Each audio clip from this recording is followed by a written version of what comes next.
মর্মান্তিক দুর্ঘটনায় স্তব্ধ ভাদুর, জলে ডুবে মৃত্যু দুই শিশু, শোকাহত পরিবারে বিধায়ক প্রশান্ত দিগারের সমবেদনা।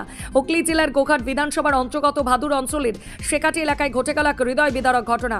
জলে ডুবে মৃত্যু হয়েছে দুই শিশুর। আদিবাসী পরিবারের এই দুই সন্তানই ছিল মায়ের একমাত্র ভরসা। মায়ের স্নেহ ভালোবাসায় বড় হয়ে ওঠা দুই শিশুর আকস্মিক মৃত্যুতে শোকের ছায়া নেমে এসেছে গোটা এলাকায়। ঘটনার খবর পেয়ে মৃত দুই শিশুর পরিবারের সঙ্গে দেখা করতে যান প্রশান্ত দিগার। শোকাহত পরিবারের পাশে দাঁড়িয়ে সমবেদনা জানান তিনি। বিধায়ক প্রশান্ত দিগার বলেন, এই ঘটনা অত্যন্ত দুঃখজনক। এই শোক কোনোভাবেই পূরণ হওয়ার নয়। তিনি পরিবারকে সমস্ত রকম সরকারি সাহায্য সুযোগ সুবিধা পাইয়ে দেওয়ার আশ্বাস দেন। পাশাপাশি এলাকার মানুষদেরও এই কঠিন সময় পরিবারের পাশে থাকার আবেদন জানান তিনি। বলার ভাষা নেই, এতটা প্যাথেটিক ঘটনা। গতকাল যখন ঘটনাটা ঘটেছে তখন আমি কলকাতায় ছিলাম বিধানসভায়। ওখান থেকে যখন খবর যায় আমি সঙ্গে সঙ্গে আমাদের এখানকার স্থানীয় বুথের কার্যকর্তা এবং মণ্ডলের সভাপতি, মণ্ডলের যে সমস্ত আমাদের পদাধিকারী আছে তাদের প্রত্যেককেই আমি অনুরোধ করি যে আপনারা সঙ্গে সঙ্গে স্পটে যান, যে ওই পরিবারের পাশে থাকুন, যাতে হসপিটাল আমরা প্রথম থেকে খবর পেয়েছিলাম। তারপরই ওরা সেই প্রথম একদম সময় থেকে শেষ পর্যন্ত শেষকৃত্য সম্পূর্ণ হওয়া পর্যন্ত পাশে থেকেছেন। আজকে আমি কলকাতা থেকে বিধানসভা থেকে ফেরার পথে আমি রিপোর্ট করি যে আমি যাচ্ছি, আমাদের কার্যকর্তাদেরকে বলি যে আপনারা একটু থাকুন, আমি একবার ঢুকবো, পরিবারের সাথে দেখা করবো। এলাম, পরিবারের অবস্থা মানে এই তো বিরাট প্যাথেটিক ঘটনা। ভেঙে পড়েছেন, ওনার বাচ্চা দুটি মাই আছেন এখানে, আর মাই বাচ্চা দুটিকে কষ্ট করে মানুষ করছিলেন। আমাদের আদিবাসী পরিবারের ছেলে, কতটা পিছিয়ে পড়া আমরা, আর্থিক দিক থেকে অনেকটা পিছিয়ে। তো এইরকম পরিস্থিতিতে আমি পরিবারের পাশে থাকবো, এটুকু কথা দিয়ে যাচ্ছি।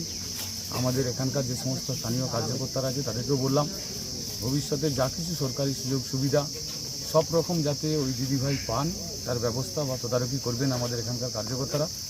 সর্বোপরি আমি নিশ্চিতভাবে খেয়াল রাখবো এবং আমি এখানকার গ্রামবাসী, ওনার আত্মীয় স্বজন প্রত্যেকেই আবেদন করছি যে আপনারা সবাই পাশে থাকবেন, কারণ আজকের ডেটে আমাদের কর্তব্য হচ্ছে ওনার পাশে দাঁড়ানো।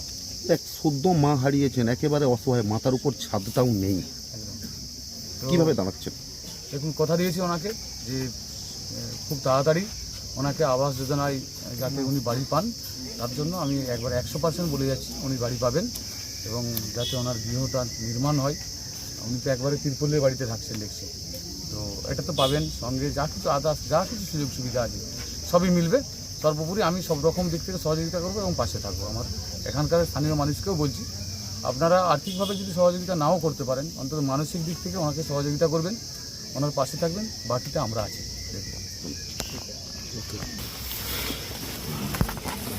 বিধায়ক এলেন, কি বললেন, কিভাবে পাশে থাকার আশ্বাস দিলেন? সরকারের যে কোনো সহযোগিতায় আসবেন তা ওনার হাতে পৌঁছে দিতে বললেন। আমরাও পাশে থাকবো, আমারও আরও পাশের ছেলে নিয়ে সব মিলেমিশে যেটুকু সহযোগিতা আসবে ওনার হাতে পৌঁছে দেওয়ার চেষ্টা করবো। এই যে বিধায়ক এলেন, আপনারা কতটা বিধায়ক এলেন, আপনারা কতটা খুশি? বিশাল খুশি, সবাই আমাদের গ্রামের লোক প্রচুর খুশি। যে বিপদের দিনে পাশে দাঁড়ালেন, এটাকে কিভাবে দেখছেন? খুব ভালো। আপনার নাম? ভালো। আপনার নাম? আমার নাম অরুণ কুমার দে। এটা কোন জায়গা? এটা শেখাটি।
Maya